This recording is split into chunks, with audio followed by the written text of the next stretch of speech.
Hello viewers, ఈరోజు నేను పూరీకి perfect అయిన పూరీ కర్రీని చేస్తున్నాను.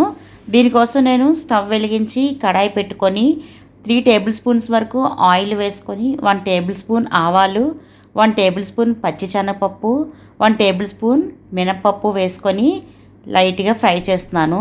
ఇవి కొద్దిగా ఫ్రై అయిన తర్వాత 2 రెబ్బలు కరివేపాకు ఆకులు వేసుకొని కరివేపాకు చిటపట్లాడాక 2 ఎండుమిరపకాయలని ఇలా చిదిమేసి వేసుకున్నాను.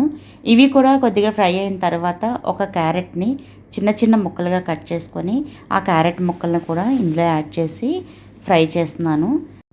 క్యారెట్ ముక్కలు కొద్దిగా ఫ్రై అయిన తర్వాత 1 కప్పు వరకు పచ్చి బఠానీని తీసుకొని ఇందులో యాడ్ చేసి ఫ్రై చేస్తున్నాను. నెక్స్ట్ 1/2 టేబుల్ స్పూన్ పసుపు, 1 టేబుల్ స్పూన్ సాల్ట్ని కూడా యాడ్ చేసి మనం వేసుకున్న ఇంగ్రీడియంట్స్ అన్నిటికీ కూడా ఈ పసుపు సాల్ట్ బాగా పట్టేటట్లు ఇలా ఒకసారి కలుపుకొని 1 అంగుళం అంతా సైజున్న అల్లం ముక్కను తీసుకొని చిన్న చిన్నగా చాప్ చేసి ఆ ముక్కల్ని యాడ్ చేయాలి. అలానే 2 పెద్ద ఆనియన్స్ని సన్నగా చీలికల్లాగా ఇలా కట్ చేసుకొని ఈ ఆనియన్స్ ముక్కల్ని కూడా ఇందులోని యాడ్ చేసి ఒకసారి ఇలాగా కలుపుకోవాలి. ఈ ప్రాసెస్ అంతా కూడా స్టవ్ ఫ్లేమ్ని మీడియం ఫ్లేమ్లో పెట్టుకొని చేయాలి. నెక్స్ట్ బాయిల్ చేసిన ఒక బంగాళదుంపను తీసుకొని చిన్న చిన్న ముక్కలుగా కట్ చేసి ఆ ముక్కలను కూడా ఇందులో యాడ్ చేసి ఒక పెద్ద స్పూన్తో శనగపిండిని 1 స్పూన్ కారంను కూడా వేసుకొని మనం వేసుకునే ఇంగ్రీడియంట్స్ అన్నిటికీ కూడా ఈ కారం శనగపిండి కూడా బాగా పట్టేటట్లు ఒకసారి ఇలా కలుపుకోవాలి.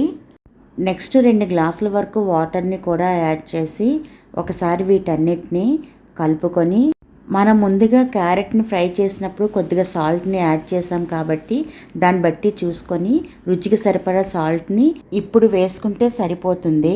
సాల్ట్ వేసుకున్న తర్వాత ఒకసారి ఇలా కలుపుకొని మూత పెట్టి ఈ కర్రీ అంతా కొద్దిగా చిక్కబడే వరకు కుక్ చేసుకోవాలి.